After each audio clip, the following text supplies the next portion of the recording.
আজকে আমি তোমাদেরকে দুইটা গল্প বলবো এবং দুইটা গল্পই কিন্তু অনেক বেশি ভয়ানক। প্রথম ঘটনাটি লিখেছেন লিমা আপু। এই ঘটনাটি ঘটেছে আমার নানুর সাথে। আমাদের গ্রামে একটি কুয়ো আছে, সবাই সেখান থেকেই পানি আনতো।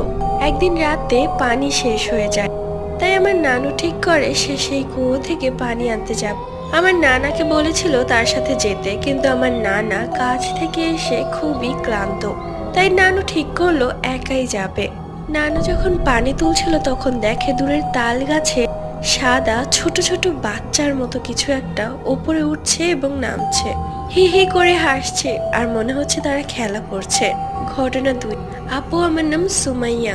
আমরা যে ফ্ল্যাটে থাকতাম তার পাশের ফ্ল্যাটের একটি মেয়ে সুইসাইড করেছিল। আমি একদিন পানি খেতে রাতে ঘুম থেকে উঠে দেখি সেই মেয়েটাই আমাদের ঘরে দাঁড়িয়ে আছে। আমি এক চিৎকার দিই, আম্মু আসে, তখন দেখলাম নেই।